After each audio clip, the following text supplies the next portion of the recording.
409페이지에 나와있습니다. 우리 교독합니다.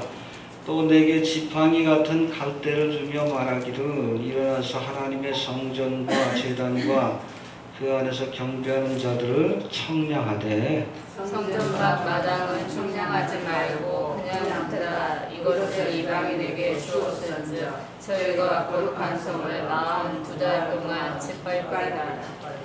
내가 나의 두 증인에게 권세를 주리니 저희가 붉은 베옷을 입고 1260일을 예언하리라. 이는 이 땅에 주 앞에 섰는 두 감람나무와 두 촛대니 만일 누구든지 저희를 해하고자 한즉 저희 입에서 불이 나서 그 원수를 소멸할지니 누구든지 해하려 하면 반드시 이와 같이 죽임을 당하리라. 저희가 권세를 가지고 하늘을 닫아 그 예언을 하는 날 동안 비 오지 못하게 하고 또 권세를 가지고 물을 변하여 피 되게 하고 아무 때든지 원하는 대로 여러 가지 재앙으로 땅을 치리로다.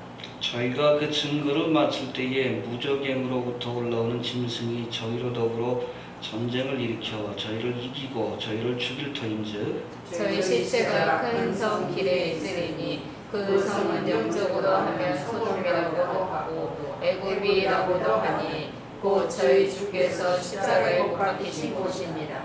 백성들과 족속과 방언과 나라 중에서 사람들이 그 시체를 사흘 반 동안 목도하며 무덤에 장사하지 못하게 하리로다. 이 두 선지자가 땅에 거하는 자들을 괴롭게 함으로 땅에 거하는 자들이 저희의 죽음을 즐거워하고 기뻐하여 서로 예물을 보내리라 하더라. 3일 반 후에 하나님께로부터 생기가 저희 속에 들어가매 저희가 발로 일어서니 구경하는 자들이 크게 두려워하더라. 하늘로부터 큰 음성이 있어 이리 올라오라 함을 저희가 듣고 구름을 타고 하늘로 올라가니 저희 원수들도 구경하더라.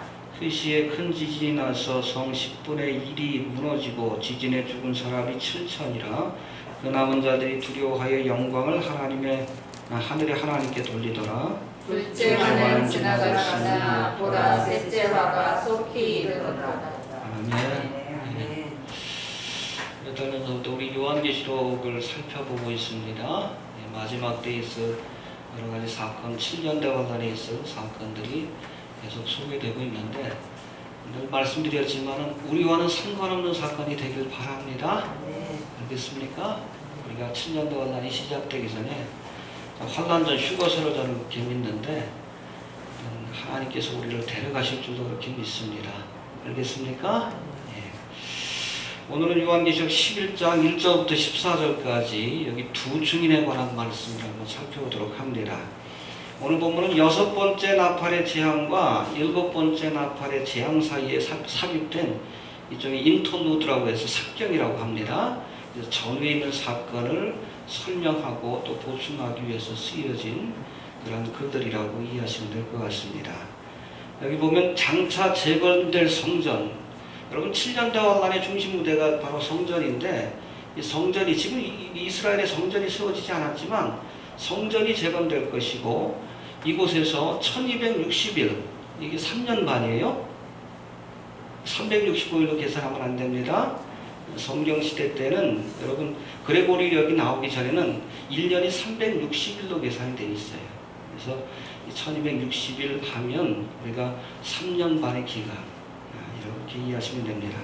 이 기간 동안 말씀 증거의 사명을 맡은 이 두 증인에 관한 환상이 소개되고 있는데 오늘은 이것에 대해서 이 두 증인이 누구이고 또 그들이 어떤 일을 행할 것인지에 대해서 살펴보는 시간이 될 수 있길 바랍니다. 우리 요한계시록 개관 우리 한 절 한 절씩 구체적으로 살펴보지는 못해요. 하지만 요한계시록 가운데 중요한 사건들 그런 것들은 제가 웬만하면 좀 다 다뤄보려고 합니다. 과연 이 두 증인이 누구이고 그들이 행할 일이 무엇이고 그들이 행한 일들을 통해 어떠한 역사가 7년 대환란의 기간 동안에 일어나게 될지 생각해보는 시간이 될 수 있길 바랍니다. 먼저 1절 2절 한번 봅시다. 1절 2절 시작. 또 내게 지팡이 같은 갈대를 주며 말하기를 일어나서 하나님의 성전과 제단과 그 안에서 경배하는 자들을 청량하되 성전 밖 마당은 청량하지 말고 그냥 두라. 이것을 이방인에게 주었은즉 저희가 거룩한 성을 42달 동안 짓밟으리라. 예, 우리가 요한계시록을 자세히 살펴보면 우리가 교회 휴거 사건이 일어난 후 이 땅에 7년 대환란이 펼쳐지게 되는데 계시록 6장부터 19장까지 그런 말씀들이 소개되고 있습니다. 근데 그 휴거 사건이 있고 나서 7년 대환란이 펼쳐진 그 중심 무대가 예루살렘이에요. 그리고 하나님의 성전입니다. 알겠습니까? 아마겟돈 전쟁이 일어난 것도 예루살렘이고 예수님이 지상 재림하시는 것도 감람산 예루살렘이고 또 주 증인의 오늘 본문에 등장하는 두 증인의 사역하는 그 사역의 현장도 바로 하나님의 성전이라고 소개되고 있습니다. 오늘 본문에 등장하는 두 증인이 하나님의 말씀을 전하기 위해서 선택한 장소가 바로 성전이고 또 우리 이제 후에 살펴보겠지만 적그리스도가 장차 자신의 우상을 세워서 사람들로 하여금 자신을 경배하기를 강요하는 그것도 바로 하나님의 성전이다. 그래서 우리가 다니엘서 5장 27절에 보니까 멸망에 가증한 것이 거룩한 곳에 선 것을 보거든. 이 멸망에 가증한 것은 바로 적그리스도의 우상인데 그것이 거룩한 곳 하나님의 성전에 선 것을 보거든 그날이 가까운 줄로 알라. 알겠습니까?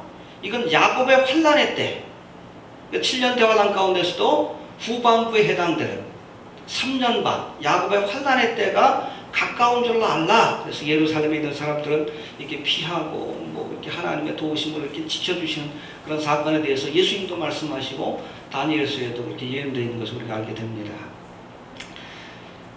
아무튼 여러분 이 7년 대환란의 중심 무대가 성전인데 여러분 보세요. 이게 무슨 말인가 하면 앞으로 7년 대환란이라는 하나님의 예언 뭐 다니엘서의 예언대로 하면 이것이 이스라엘 백성들에게 허락된 마지막 한 일의 기간인데 이 예언이 시작되고 성취되기 위해서는 예루살렘에 성전이 서야 한다는 겁니다.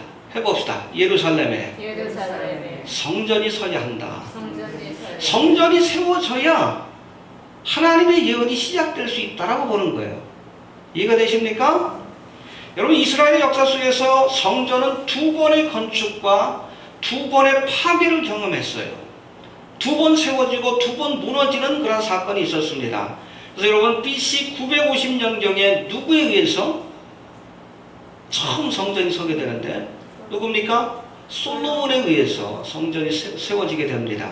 이것을 제1성전 혹은 솔로몬의 성전이라고 얘기를 하는데 이 솔로몬의 성전은 BC 515년경 바벨론에 의해서 파괴가 되고 맙니다. 알겠습니까? 그리고 거기 예루살렘에 있던 많은 사람들이 또 이스라엘 땅에 있던 많은 사람들이 바벨론 땅에 끌려가서 70년의 바벨론 포로 생활이 시작이 되는 것을 우리가 보게 됩니다. 두 번째 성전은 수룹바벨 성전이라고 하기도 하는데 BC 515년경 이제 바벨론 포로에서 돌아온 이스라엘 백성들이 그 당시 총독이었던 수룹바벨의 지시로 다시금 이 성전을 재건하게 돼요. 알겠습니까? 그래서 우리가 두 번째 성전을 수룹바벨 성전이라고 이렇게 일컫는 겁니다. 해봅시다. 수룹바벨 성전. 이 두 번째 성전인 수룹바벨 성전은 몇 차례의 순환의 과정을 거치다가 예수님 당시입니다.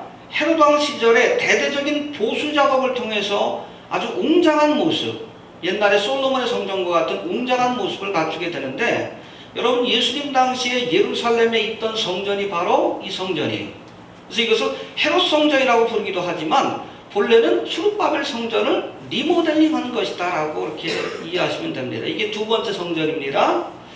하지만 이 두 번째 성전도 AD 70년 누구에 의해서? 로마에 의해서 그렇게 파괴되는 비극적인 종말을 맞이하게 됐다라고 역사가들은 기록하고 있습니다.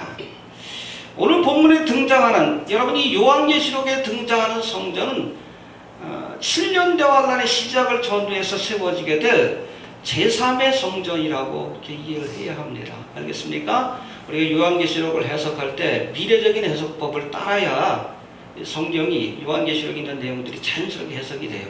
프리터리즘이라고 해가지고 이 요한계시록의 사건을 과거의 사건으로 그렇게 이해하는 사람들이 있는데 그래서 이것이 바로 70년, AD 70년 그 파괴되었던 헤롯 성전 아니면 수룹바벨 성전이라고 그렇게 주장하는 사람들이 있는데 그렇게 놓고 해석을 하다 보면 요한계시록 전체가 이해가 안 됩니다.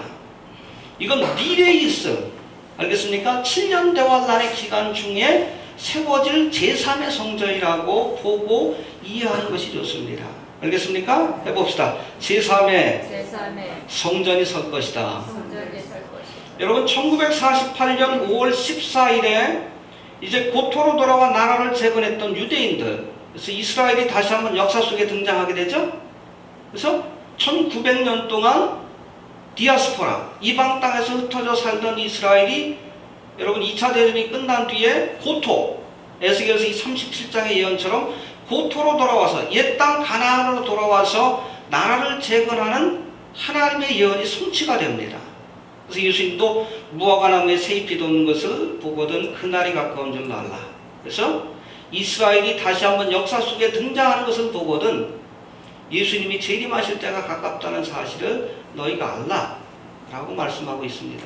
왜 그렇습니까? 우리 7년대 환란 얘기할 때 이 7년대 환란은 이스라엘 민족에게 주신 언약의 기간이에요.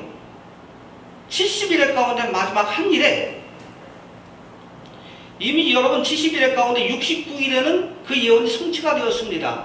예수님의 십자가의 사건을 통해 성취가 되었는데 아직 성취되지 않은 예언이 있어요. 그것이 바로 마지막 남은 한 일에 7년의 기간인데 그것이 바로 요한계시록이 묘사하고 있는 7년 대환란이라고 이해하면 됩니다. 그런 거로 이 7년 대환란의 역사가 시작되기 위해서는 이스라엘이라는 나라가 재건이 돼야 돼. 근데 그것이 1948년 5월 14일에 그야말로 기적적으로 이스라엘이 역사 속에 다시 한번 등장하는 사건이 일어나게 됩니다.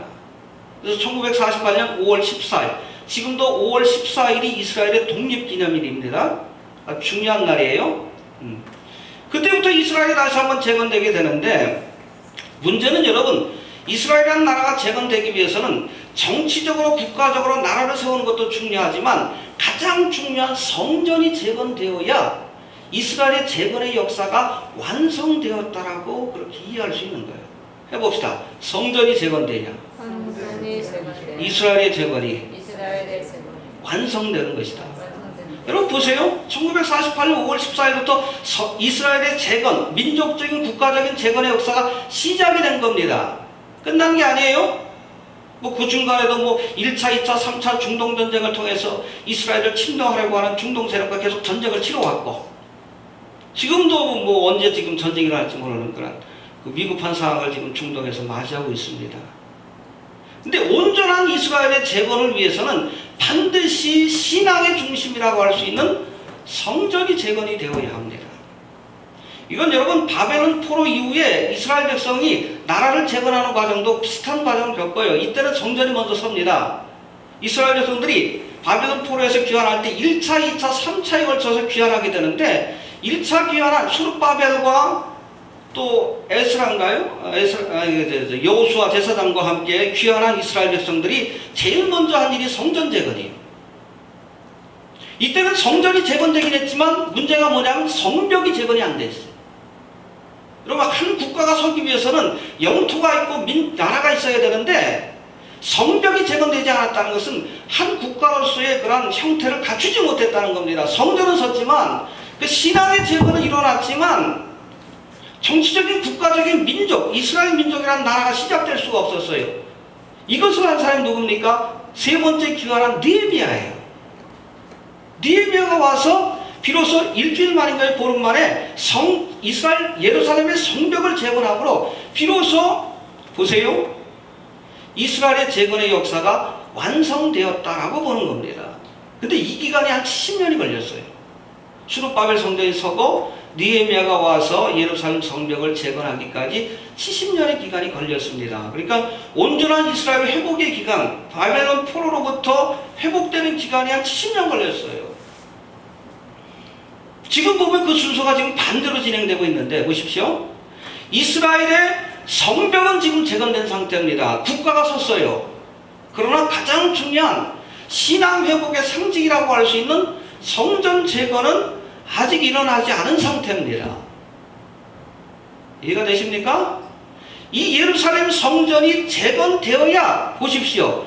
이때부터 7년 대환란, 이스라엘에게 허락되었던 마지막 한 일의 기간, 7년 대환란이란 그 기간이 또 하나님의 예언이 성취가 될 수 있다는 겁니다. 이해가 되십니까? 오늘 본문에 등장할 바로 이 11장에 등장할 성전이 바로 장차 7년 대환란의 시작을 전후로 해서 세워질 성전, 제3의 성전이라고 볼 수 있는데, 여러분 1948년 5월 14일 고토로 돌아와 나라를 재건한 유대인들이 그 옛날 바벨론 포로에서 돌아와 제일 먼저 성전을 재건하고 나라를 재건했던 저들의 선조들처럼 성전을 재건하길 간절히 원하고 있어요. 근데 지금 하고 싶지만 못하고 있습니다. 해봅시다. 하고 싶지만 못하고 있다. 왜 그렇습니까? 지금 성전이 세워져야 될 그 성전산에 이슬람의 제3성지라고 할 수 있는 황금돔 사원, 영어로는 The Dome of the Rock이라고 되어 있는데, 바위돔 사원이라고 되어 있는데, 이 황금돔 사원이 세워져 있기 때문에 여러분 이 황금돔 사원을 무너뜨리고 거기다가 성전을 재건하게 되면 그것은 이슬람 전 세력과 이스라엘이 전쟁을 한다는 그런 결과가 도출될 수밖에 없는 거예요. 이해가 되십니까? 전면전을 펼쳐야 돼요. 이스라엘이 이슬람 세력 전체와 전면전을 펼칠 각오를 하지 않으면 이 황금돔 사원을 무너뜨릴 수가 없는 겁니다. 그래서 1964년인가요? 그때 사실은 이 성전산이 섰던 예루살렘 동편인가요? 그쪽까지, 서편이죠. 서편까지 이스라엘이 나라를, 그걸 영토를 다 확장을 했어요. 근데 돌려줬습니다. 왜 돌려줬습니까? 붙들고 있다가는, 거기다 성전을 세웠다가는 이번에는 뭐 주변 국가들이 아니라 이슬람 세력 전체와 전쟁을 벌일 수 없는 상황을 인식했기 때문에 정치적인 판단을 내리고 그때 원래 빼앗았던 그 땅을 돌려줬어요. 아랍 세력들한테. 지금 상황은 도저히 성전이 설 수 있는 그런 상황이 못 된다는 겁니다. 하지만 여러분 보십시오. 이 성전이 어떻게 세워지는가? 성경을 보면 단서가 나와요. 에스겔서 38장과 39장에 보면 곡과 마곡의 전쟁이라는 앞으로 종말의 때 일어날 이슬람과 이스라엘, 이 곡과 마곡의 전쟁, 거기 보면 등장하는 여러 나라들이 있는데 보면 이 등장하는 나라들이 전 이슬람 세력과 러시아가 연합해서 이스라엘을 치는 전쟁이라는 사실을 우리가 알 수 있습니다. 해봅시다. 이슬람 세력과 러시아가 연합해가지고 이 마지막 때에, 7년 대환란 전에 있을 사건이라고 얘기를 합니다. 저는 이것을 6차 중동전쟁이라고 그렇게 명명하고 싶습니다. 그 전에 뭐 시편 83편의 전쟁 그래가지고 이스라엘과 그 주변 국가들, 국경을 맞대고 있는 시리아라든지 팔레스타인이라든지 이런 나라들과 전쟁을 한번 치르게 되고, 이 전쟁을 통해서 주변 국가들이 큰 패배를 경험하고 이스라엘이 영토를 확장하게 되면 그때 여러분 아랍 세력의 종주국을 자처하는 이란이 중심이 되어서 온 아랍 세력들이 연합하여 거기에 러시아까지 끌어들여서, 왜 그런지 아십니까? 지금 이란하고 러시아는 군사적인 동맹을 맺고 있기 때문에 어떤 군사적인 그런 행동을 취할 때 함께 연합할 수 있는 가능성이 커요. 그리고 에스겔서 38장하고 39장에 보면 이 곡과 마곡할 때 이 루스라고 표현되어 있는데, 러시아가 왜 이 전쟁에 개입되는가? 그 이스라엘 땅에 있는 많은 그 자원 같은 것들, 그런 것들을 빼앗기 위해서 온다는 얘기가 있습니다. 재미난 것은 최근에 이스라엘에 지금까지 발견되지 않고 있던 가스와 석유가 발견이 되고 있다는 거예요. 희한하죠? 지금까지는 발견되지 않고 있던 그 주변의 국가들은 다 기름이 나오잖아요. 아래 위로 다. 근데 지금까지 발견되지 않고 있던 가스와 석유가 발견이 되고 있다는 거예요. 왜 이슬람과 이스라엘이 싸우는 전쟁에 러시아가 개입할까? 그래서 많은 여러분 종말을 연구하는 학자들은 바로 이 석유 때문에 러시아가 이것을 빼앗기 위해서 이 전쟁에 함께 참여할 것이다라고 이렇게 예측하기도 합니다. 이 곡과 마곡의 전쟁인데 결코 여러분들 이스라엘이 이길 수 없는 전쟁입니다. 그러나 하나님의 개입의 역사로 이게 곡과 마곡의 전쟁에서 이스라엘이 큰 승리를 거두고 그때 쳐들어왔던 여러분 이 고가 마국의 연합군들, 이슬람과 러시아가 합해서 치는 이 연합군들 가운데 5분의 4가 죽는다고 되어 있어요. 자세히 한번 보시길 바랍니다. 전에도 한번 설계했으니까. 여하튼 이렇게 고가 마국의 전쟁이 끝나게 되고 성경이 예언하신 대로 이 전쟁에서 이스라엘이 큰 승리를 거두게 된다면 이스라엘은 조금의 망설임도 없이 황금동산을 무너뜨리고, 그렇죠? 거기다 성전을 재건하게 될 겁니다. 지금도 여러분 이스라엘의 랍비들, 근본주의자들을 중심으로 성전 재건을 위한 모든 작업들을 지금 진행하고 있어요. 끝났다라고 얘기를 하면 돼요. 거기 들어갈 여러분 등대라든지 뭐 떡상이라든지 뭐 이런 모든 것들이 다 지금 준비가 다 끝난 상태래요. 심지어는 번제단에서 드린 아무런 그 뭐 제물이나 드릴 수는 없습니다. 송아지를 드리는데 헤이퍼라고 해가지고 붉은 암소를 드려야 돼요. 붉은 암소.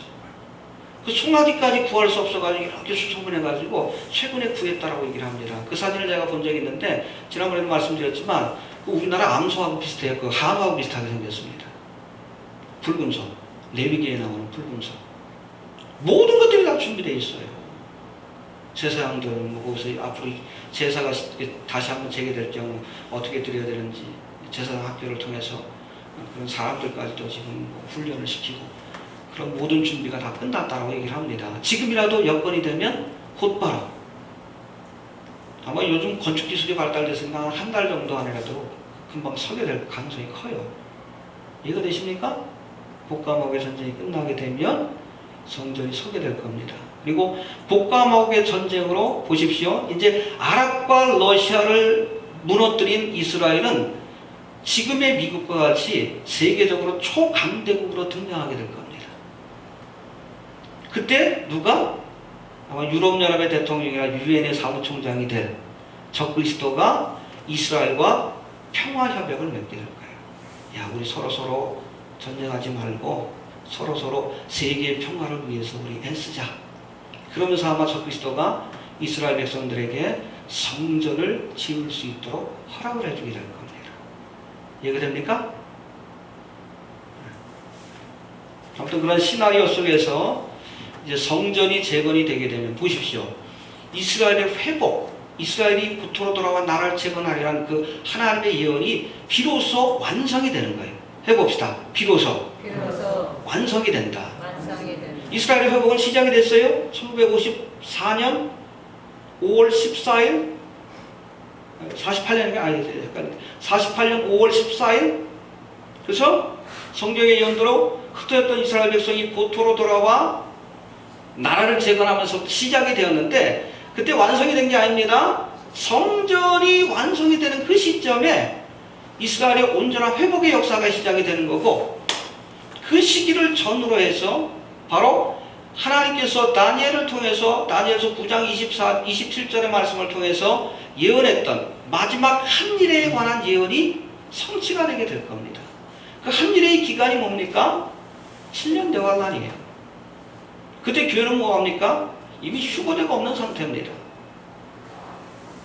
이제 보십시오. 이방인의 때라고 그 우리가 표현하고 있는 오순절 마가의 다락방으로부터 휴거될 때까지 이 기간 동안에 하나님의 말씀을 세상에 전하는 사명을 누가 감당합니까? 교회가 감당을 해요. 본래는 누가 했는데? 이스라엘이 해야 되는데 저들이 그 사명을 외면하고 그 사명을 감당하지 못했어요. 그러니까 하나님께서 원래 청강나무 가지였던 이스라엘을 딱 잘라내시고 그게 로마서 11장에 거기다가 돌감나무 가지인 이방인이 중심이 된 교회를 접붙여서 그래서 그 뿌리는 물론 이스라엘입니다. 2000년의 역사 동안 선교적 열매를 맺도록 하나님이 역사하십니다. 근데 보십시오. 이 돌감나무 가지로 청감나무에 접붙임을 받아서 열매를 맺던 교회가 세상에서 사라지게 돼요. 그게 바로 휴거의 사건입니다.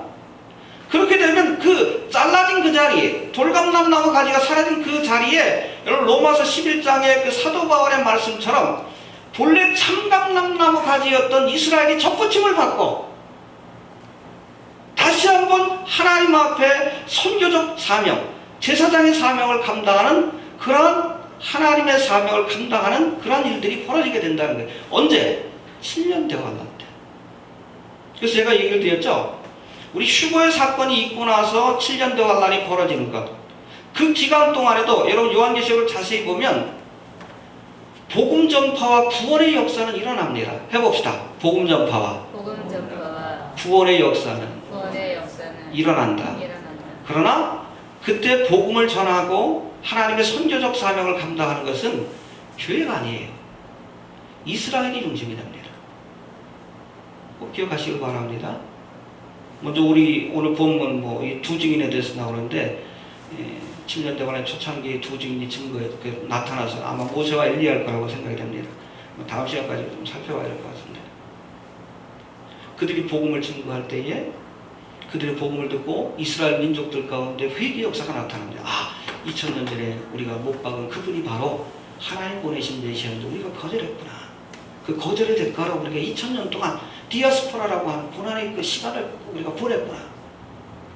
깨닫고 다시 한번 민족적으로 회개하고 하나님 앞에 돌아오는 역사가 나타납니다.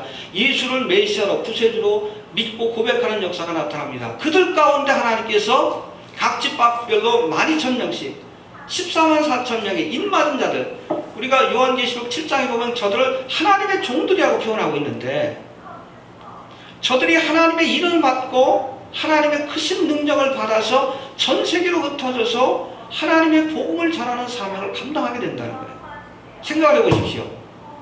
선교사 14만 4천 명이 목숨을 걸고 하나님의 능력을 가지고 복음을 전해요. 전 세계적인 복음 전파의 역사가 나타난다는 겁니다.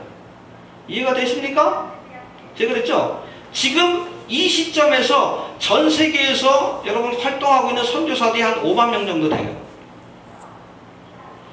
근데 7년 자관란의 기간 동안에 하나님의 입맞은, 하나님의 복음을 가지고 특별한 능력을 가지고 복음을 증거하는 14만 4천 명이 활동할 때에 얼마나 놀라운 복음의 역사가 나타나겠습니까? 그래서 여러분 요한계시록 7장에 보면 그 인맞은 14만 4천 명을 소개하고 나서 그것이 끝나는 그 다음 구절에 보면 그 후에, 2일 후에, 그 사건 후에 각 족속과 방언과 민족들 가운데 그 수를 알 수 없는 서다한 무리들이 어린 양 예수를 찬양하는 장면이 나옵니다. 순교한 자들이. 놀라운 부흥의 역사가 나타난다는 거예요. 7년 대환란의 기간. 그때도 예수를 믿고 구원받을 수 있는, 제가 말씀을 드립니다, 세컨드 찬스가 있습니다. 그러나 문제는 뭔지 아십니까? 이때는 대부분 순교를 각오하지 않으면 구원받을 수 없습니다. 이해가 됩니까? 짐승일표를 거부해야 돼요. 마지막까지 환난과 핍박을 견뎌내지 않으면 구원받을 수 없는 시기예요. 내 목숨을 걸고 순교를 통해서 믿음을 보여주지 않으면 구원받을 수 없는 시기입니다. 그래서 여러분 구약의 표현대로라면 그야말로 불탄 막대기와 같이 시험을 통과하지 않으면 구원 얻을 수 없는 시기입니다. 그래서 여러분 이 7년 대환란의 기간 동안에 구원받은 자들, 이스라엘 백성과 이방인들, 그 모두를 우리가 뭐라고 표현하냐면 환난 성도라고 표현하는 겁니다. 해봅시다. 환난 성도다. 교회가 아니에요. 그래서 여러분 요한계시록 16장부터 어린 양의 혼인잔치가 벌어지는 19장, 예수님의 지상재림하는 그 기간 동안에 거기에 구원받는 무리들에 대한 표현이 나오는데 재미난 게 뭔지 아십니까? 한 번도 그들을 향해 에클레시아, 교회라는 용어가 쓰이질 않아요. 성도라고 표현합니다. 교회라는 용어는 어디에 나옵니까? 2장 3장에서 끝나요. 라오디게아 교회로 끝납니다. 끝나게 돼요. 교회 시대 거기까지 끝나게 되고 맨 마지막에 요한계시록 22장인가 한번 등장합니다. 모든 것들을 종합하는 의미에서. 교회라는 표현이 안 나와요. 교회라는 표현. 환난 성도라고 표현하고 있습니다. 예수를 믿고 구원받을 수 있는 그러한 세컨드 찬스가 주어지긴 하지만 환난과 심판을 견디지 않으면, 또 이겨내지 않으면, 또 필요하다면 순교를 통해서 믿음을 증거하지 않으면 구원 얻을 수 없는 그러한 고난의 때가 찾아오게 된다는 겁니다. 제가 늘 얘기 드리죠. 지금이 쉽습니다. 해봅시다. 지금이 쉽다. 지금이 쉽다. 보라 지금은 은혜 받을 만할 때요 구원의 날이로다. 남겨지지 않길 바랍니다. 레프트 비하인드 하지 않길 바랍니다. 레프트 비하인드라는 소설, 팀 라이라고 아주 유명하신 정말로 학자입니다. 그분하고 유명한 저술가가 같이 쓴 그 책인데 우리 교인들은 잘 압니다. 근데 뭐 한번 나가서 한번 물어보세요. 그 책이 있는 줄도 모릅니다. 기독교인들 가운데 저 책이 있다는 사실을 알고 있는 사람은 거의 없어요. 근데 여러분 저 책이 얼마나 유명한 책이냐면 미국에서 1억 부 이상 팔렸어요. 2000년대 초반에 나온 책인데 팀 라이가 쓴 저 책. 그 책이 제가 지금 얘기했던 그 내용입니다. 시나리오. 그래서 레프트 비하인드라는 것이 남겨졌다는 것인데 휴거되지 못하고 남겨진 그 성도들이 남겨진 사람들이 그죠? 성도라고 표현할 수 없겠죠. 뭐 뒤늦게라도 뭐 휴거 사건을 보고 회개한 많은 그리스도인들도 있고 그렇습니다. 거기 주인공으로 등장하는 목사도 있어요. 그런 사람들이 어떻게 환난을 겪으면서 7년대 환난을 그렇게 지나게 되는가. 주인공들 대부분 죽어요. 이 책이 1억 부 이상 팔렸어요. 근데 우리나라 한국교회에서는 저 책이 있는 줄도 모릅니다. 그만큼 무지해요. 종말론에 대해서 너무 무지합니다. 1992년 담임 선교회 한번 휩쓸고 지나가고 나서 아예 종말론 얘기하면 그냥 몸을 사리는 이상하게 터부시하는 이상한 경향들이 한국교회에 생겨나고 있어요. 그래도 인터넷 사역을 통해서 하지만은 뭐 동계 목사님들한테도 가끔 이런 제가 갖고 있는 정보라든지 아니면 본 글들 미국 사이트에서 대부분 다 봅니다. 객관적인 자료 가지고 얘기해줘도 잘 믿으려고 하지 않고 어떤 분은 뭐 훈계해요. 아, 박 목사 너무 그런 데 관심 갖지 마. 아니죠. 그렇게 하면 안 돼요. 성결교회 4중복음 중에 하나가 바로 재림의 복음이고 우리 이성봉 목사님의 메시지의 90%가 바로 재림에 관한 설교였는데 너무 몰라요. 미국 교회 같은 경우에 미국 교회는 나눠져 있어요. 근본주의자들과 자유주의 신학에 물든 사람들, 세속주의 신학에 물든 사람들 나눠져 있는데 근본주의자들은 지금 주님 오신 날이 가깝다라고 아주 심각하게 받아들입니다. 그러니까 바로 그런 내용을 가지고 쓴 레프트 비하인드라는 소설이 1억 부 이상 팔렸죠. 우리나라는 지금 12권으로 돼 있거든요. 지금 7권하고 8권까지밖에 번역이 안 돼 있어요. 1년에 한 권씩 지금 번역이 되는데 그 전에 주님 오실 것 같은 생각이 좀 들어요. 아주 긴박하게 돌아가는 현실들을 보면.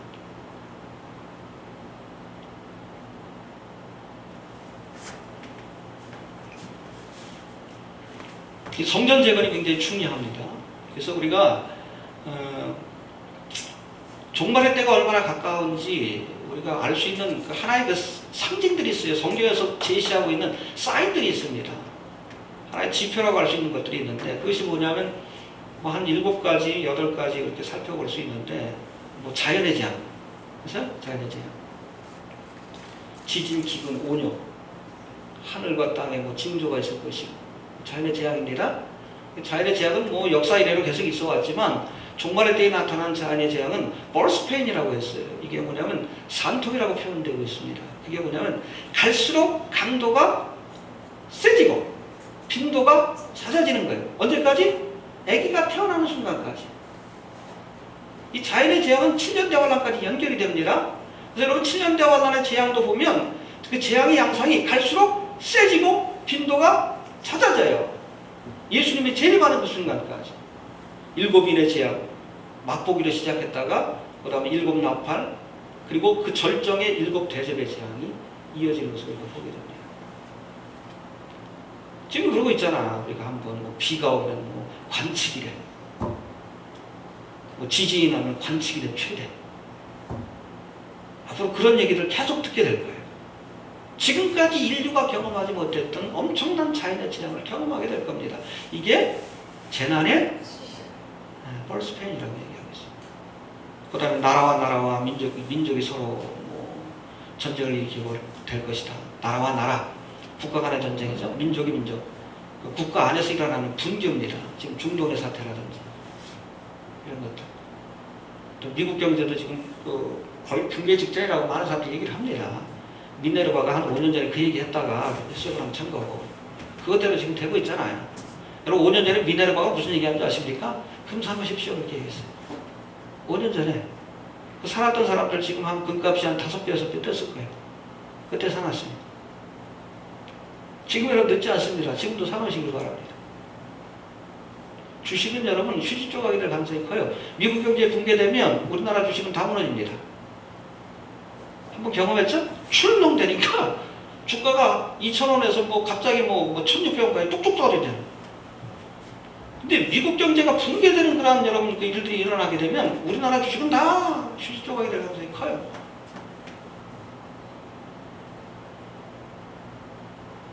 나라와 나라, 민족이 민족이에요. 그 다음에 가장 중요한 것이 뭐냐면 우리가 무화과 나무에 세입해 도는 것을 보거든. 이스라엘이 2000년도 흩어졌던 이스라엘이 고토 가나안 땅으로 들어가 나라를 재건한 것을 보거든. 그 날이 가까운 줄 알라. 이스라엘의 재건이 종말의 가장 강력한 징조입니다. 무화과 나무는 이스라엘 상징하는 나무 아닙니까? 감람나무와 또 포도나무와 함께. 그 날이 가까운 줄 알라. 그리고 예수님 뭐라고 했어요? 이 세대가 가기 전에. 그 이스라엘의 재건을 지켜본 세대가 죽기 전에 인자가 다시 오리라. 예수님의 재림 사건이 있다는 거예요. 1948년인데 그 전에 태어나신 분들이 돌아가시기 전에 예수님의 재림 사건이 있다라고 해석해도 되지 않을까요? 저는 그렇게 보거든요. 그리고 요한계시록 13장에 보면 이 마지막 때에 세계 정부가 들어서게 됩니다. 우리 적그리스도가 다스리는 나라가 유럽연합으로 시작할지 모르지만 그러나 이 마지막 3년 반 후에는 전 세계의 지도자로 독재자로 서게 됩니다. 세계 정부예요. 세계와 세계가 얘기 많이 듣죠? 이게 궁극적으로는 세계 정부로 간다는 것이 여러분 세상에 흘러가는 사람들은 다 하는 얘기예요. 기독교인이 하는 얘기가 아닙니다. 여러분 화폐전쟁, 공산주의가 쓴 화폐전쟁이라는 책을 한번 보세요. 일본. 세계 경제가 무너지고 세계 새로운 경제 질서가 서게 되고 경제가 단일화가 된다는 거예요. 이 단일화는 세계 정부로 가는 첫 번째 단추다. 세계 정부가 들어선다. 유럽도 그 길을 걸었죠. 유로가 통일되고 나서 작년과 재작년에 유럽의 대통령이 나왔잖아요. 그래서 세계 정부가 들어선다. 이스라엘이 역사 속에서 다시 등장한다. 그리고 오늘 요한계시록의 배경이 되는 성전 재건입니다. 종말을 연구하는 분들이 이 성전 재건이 언제 될 것인가 지금 계속 모니터링하고 있어요. 미국에는 뭐 우리나라는 뭐 이상한 사람들이 있겠죠. 뭐 종말론에 관한 사이트를 운영하는 사람들 많은데 미국은 대부분 다 학자들입니다. 학자들이 운영해요. 신학자들이. 근데 그분들이 비중 있게 종말의 하나의 그 사인으로 보고 있는 것이 이스라엘에서 움직이는 움직임들, 중동의 사태, 그리고 성전이 언제 설 것인가. 계속 거기에 관련된 글들이 올라옵니다. 언제쯤 국가마옥의 전쟁이 일어날 것인가. 이스라엘이 지금 이란에 지금 핵공장을 폭격하면 그것이 국가마옥의 전쟁으로 갈 가능성이 커집니다. 그것이고 뭐 그 전에 뭐 83편의 전쟁이 있다고 얘기하는 사람들이 있는데 의견이 좀 갈려지긴 해요. 그리고 많은 종말론학자들이 어떤 분은 국가마옥 전쟁 전의 휴거 사건, 데이비드 헤럴 같은 경우 그렇게 얘기합니다. 그리고 어떤 분들은 국가마옥 전쟁 직후, 레프트 비하인드라는 소설 자체가 국가마옥 전쟁 직후에 휴거 사건이 있는 것으로 묘사하고 있어요. 팀 라이, 환란전 휴거설을 얘기하는 가장 유명한 학자입니다. 미국 안에서 전 세계적으로 그래요.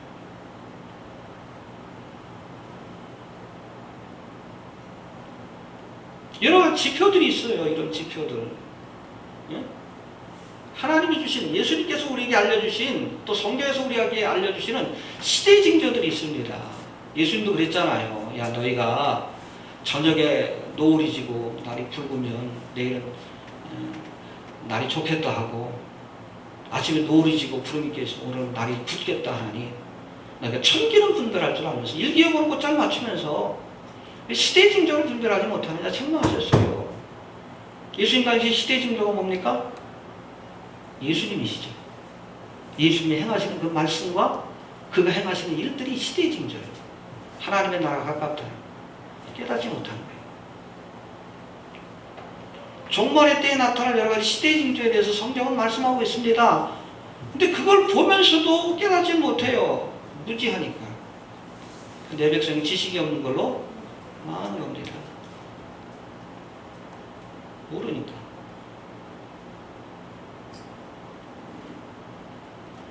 아무튼 급박하게 진행되고 있습니다.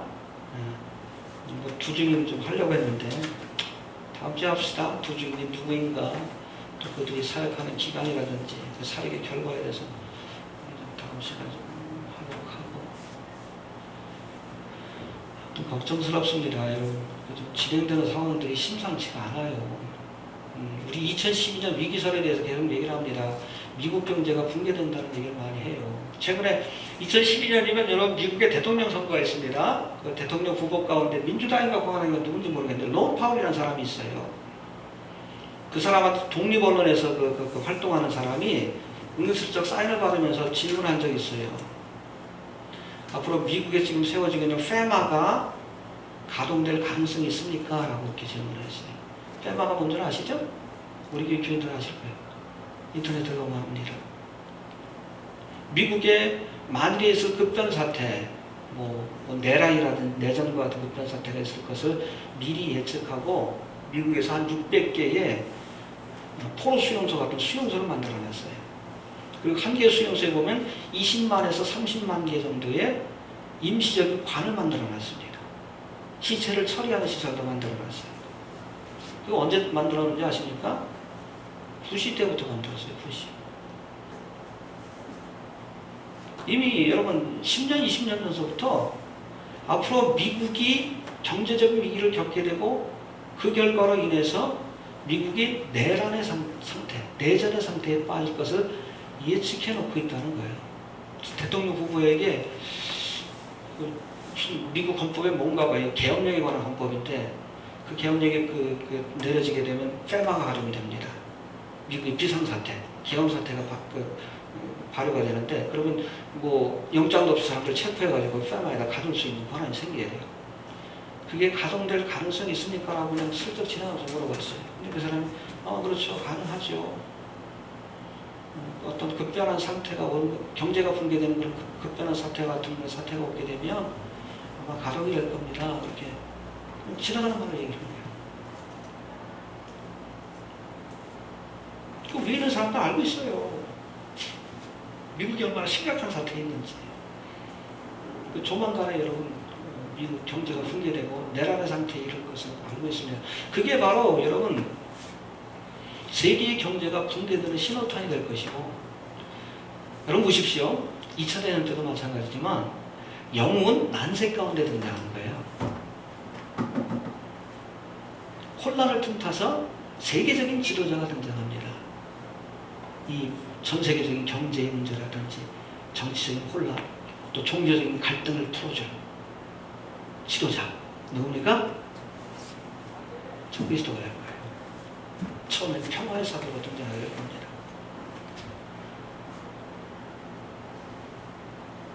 그럼 3년 반. 적그리스도가 여러분 세계의 권력을 잡는 기간이 7년 동안에 초창기부터 잡는 게 아니에요. 처음에는 세계 지도자로 등장했다가 아마 유럽의 대통령이나 아니면 뭐 유엔 사무총장 정도 그런 위치에서 등장을 했다가 3년 반의 시간이 끝나고 나면 그때는 완전히 권력을 잡게 됩니다.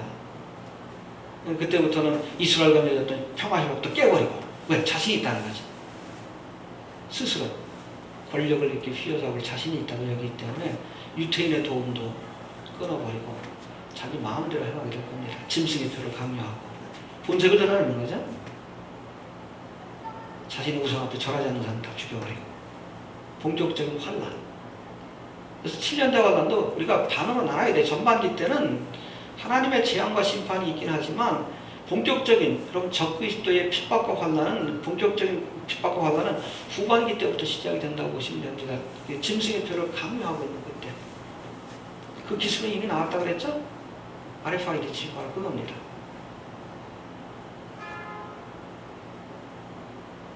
사인들, 우리가 시대의 징조들을 통해서 점점 주님 오실 날이 가깝다는 것, 또 그것이 얼마 남지 않았다는 것이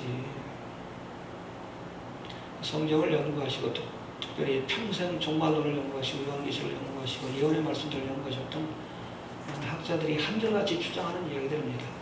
하나님의 말씀을 진지하게 보시는 근본주의자들이 한결같이 얘기하고 있는 내용들입니다. 우리나라도 옛날에 7, 80년대는 그 목사님들이 이런 얘기도 많이 했는데 정작 지금 뭐 주님 오실 날이 가까운데 지금은 침묵하고 계셔요.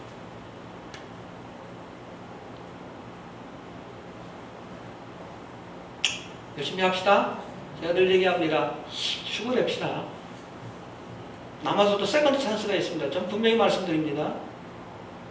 휴거 사건이 있고 나서도 이 땅에서 예수 믿고 구원받을 가능성은 있어요. 그러나 말씀드리죠. 순교를 각오해야 합니다. 순교를 7년. 제가 얘기를 드렸죠. 7년 대관의 기간 동안에 7년 대관이 끝나게 되면 보십시오. 기독교인들, 예수를 믿는 사람들은 대부분 핍박으로 인해서 순교의 길을 가게 될 것이고 세상 사람들은 다 하나님의 심판을 받고 죽게 될 겁니다. 그럼 보십시오. 이 7년 대관의 기간 동안에 70억이라는 인구가 죽게 돼요. 70억이라는 인구가 여러분 7년이라는 기간 동안에 죽으려면 하루에 몇 명이 죽어야 된다고요? 약 300만 명이 죽습니다. 2차 대전 기간 동안에 유태인들이 600만 명이 죽었다고 그러는데 7년 대관란의 기간 동안에 이틀 만에 600만 명이 죽는 거예요. 아우슈비츠 포로 수용소보다 더 끔찍한 상황이 전개됩니다. 그것도 하루 이틀이 아니라 7년 동안. 차라리 여러분 환란 초창기 때 빨리 죽는 게 나아요. 지진으로 죽든지 빨리 죽는 게 낫지. 빨리 예수 믿고 7년 동안 초창기 때 죽는 게 나아요. 사는 것 자체가 지옥입니다.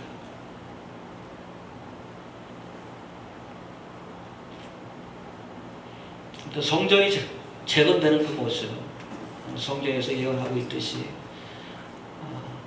앞으로 예루살렘의 성전이 서게 될 터인데 어떤 과정을 통해서 성전이 서게 되는지 우리 아마 휴거된 성도들은 그걸 볼 가능성이 거의 없습니다.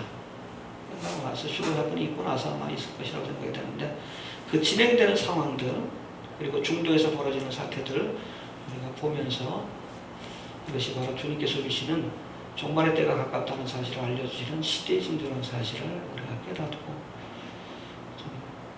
스스로를 자극하고 깨어있는 깨어나게 하는 자극제로 또 활용할 수 있게 되기를 부탁드립니다. 깨어 있읍시다. 예. 다음 주에 우리 오늘 못한 두 증인에 대해서 한번 살펴보도록 하겠습니다.